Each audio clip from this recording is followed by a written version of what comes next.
Welcome back, folks, for a new episode of Leaked.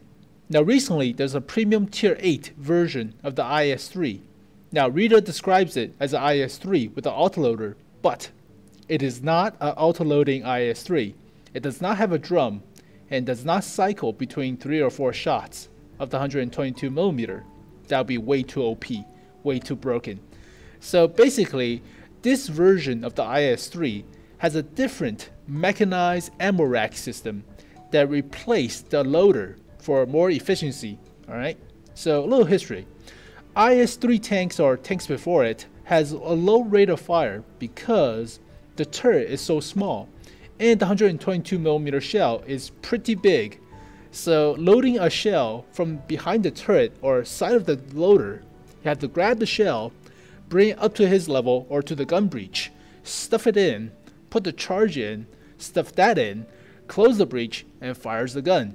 So that takes a long time. And rate of fire between these 122mm shells is about 2 to 3 rounds per minute. So that's not that good. Alright. So you can see this type of loading system with the IS-4 with this picture right here. So here we have the chieftain. The ammo rack is behind him, so you have to grab the shell, the 122mm, which is pretty big, turn it all the way around, put it into the breech, put the charge in, close the breech, and fires the gun, which takes a long time. And this proposed version will simplify that. So what they will have is the gunner will just step on a pedal on the floor, and the shell will go up like a pistol cartridge or a magazine. So the shell will act like a pistol that goes in the chamber, put the charge in from the right, close that in, and the gunner will just fire the gun without the need of having a loader. So that would simplify the whole process, reduce the space needed for the turret, and basically a better rate of fire.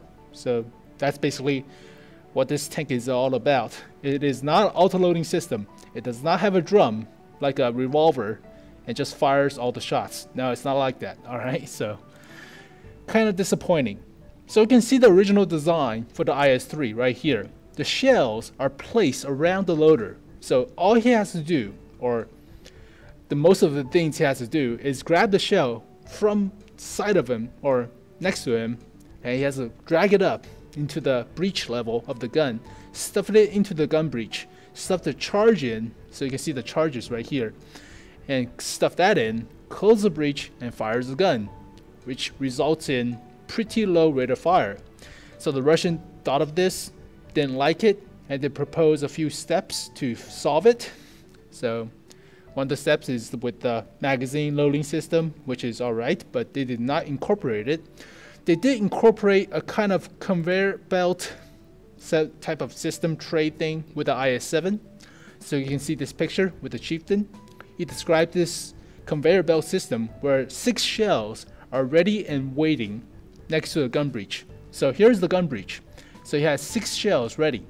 And after he fires, he will drag the empty shell case and drag it onto the floor.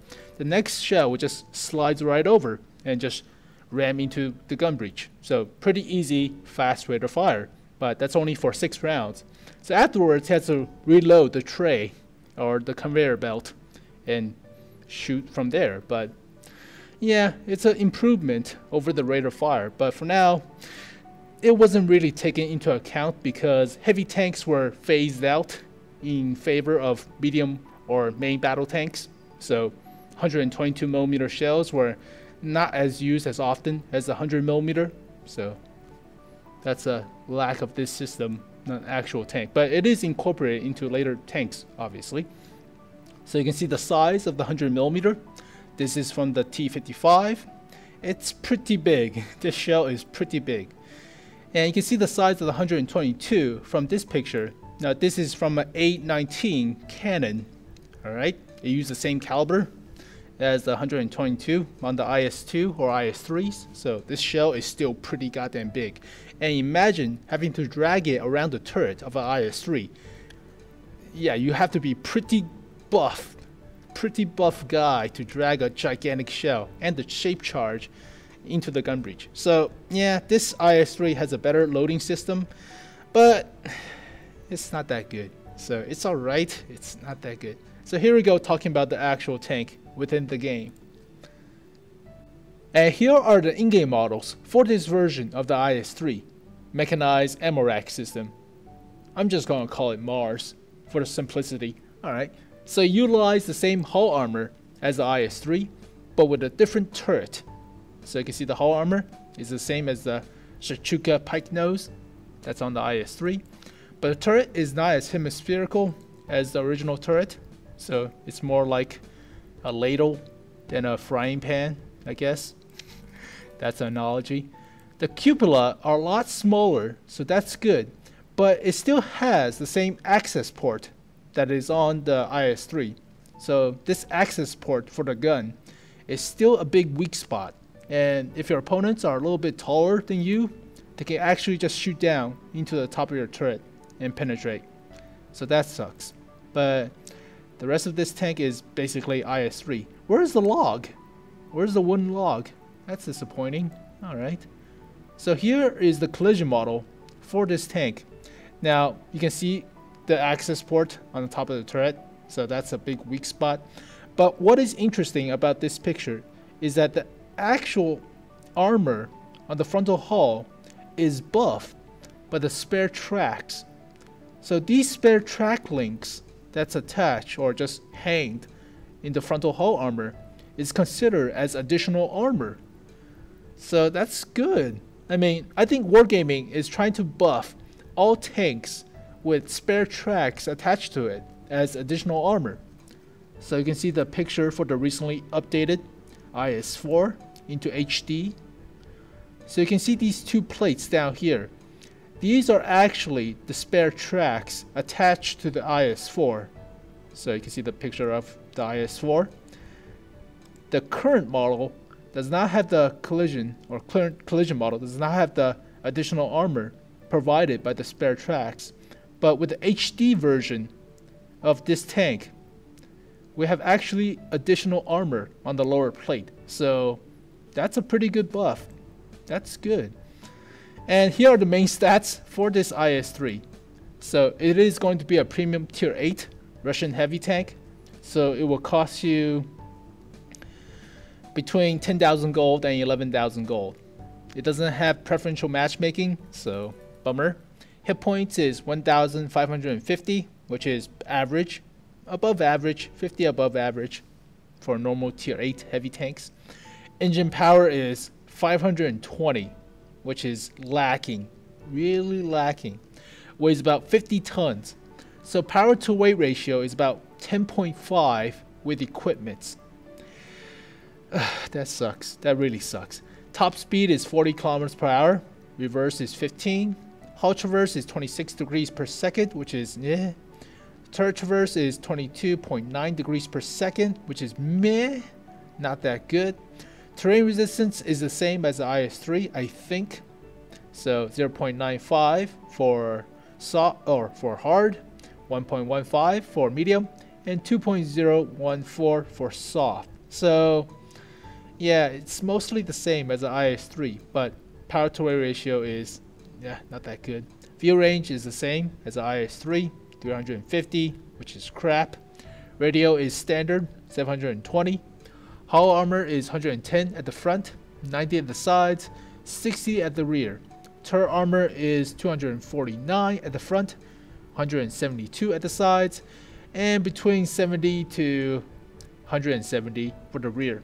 We don't know yet, alright? Cannot see the collision model. There's no collision model of that, so bummer. But there is still space armor.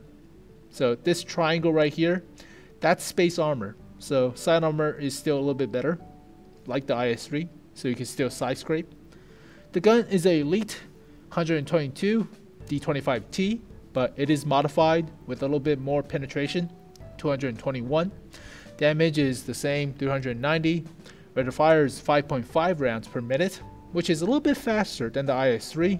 DPM is 2050-ish. So reload every 11.4 seconds. Accuracy is 0.44. Yeah, sucks. Aim time is 3.26 seconds.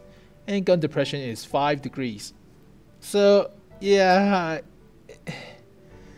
It's like a buff up version or more penetrating version of the stock gun for the IS-3, but the accuracy sucks. The actual BL9 122mm that's on the IS-3 is more accurate, more penetrative, but less rate of fire. So, guess that's a trade-off, I guess. Alright. And let's compare the IS-3 Mars with the actual IS-3 because logic. So you can see that the spare tracks act as additional armor for the frontal hull, whereas the current model for the IS-3 doesn't have it. So wait for the rework to HD, I guess. But it still have the access port weak spot on top of the turret. But the cupola is actually about the same size. Now I look at it, so it's a little bit smaller on the Mars, I bet. So yeah, small size, but the access port is the big weak spot. So alright. Now also notice that the Mars is firing APCR as the main default ammo than the AP on the IS-3. So that's interesting. Alright. Now let's compare the normal stats. So you can see that the Mars has 50 more health, but less engine power. So power to weight ratio is not as good. Obviously, not as good. Hull traverse is 4 degrees slower. So that sucks.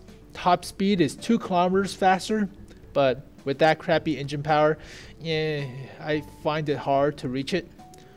Weighs about the same. Alright. Terrain resistance is 0.959 for hard, actually better medium terrain resistance than the actual IS-3, so that's good. Soft terrain resistance is the same. Alright. Turret traverse is slower. Gun traverse speed? It's actual gun traverse speed? Turret traverse is, yeah, 5 degrees or 4 degrees slower, so that sucks. View range is the same. Radio range is about the same. So yeah, it's a slower version of the IS-3 because of the engine. Big factor. Very big factor. Now let's compare the gun. So it is an upgraded version of the D25T, not the BL9 that's on the IS-3. So penetration is 4mm less. Alright. That sucks. DPM is about 200 better because the rate of fire is a little bit better. So that's good. Carries the same amount of shells. So, yeah. Alright. Accuracy is obviously not as good. 0.44 comparison to 0.38. So accuracy is god awful. Aim time is the same. So blah. Gun depression is the same. So blah. Yeah. It's basically like playing with the stock gun, the D25T that's on the IS-3.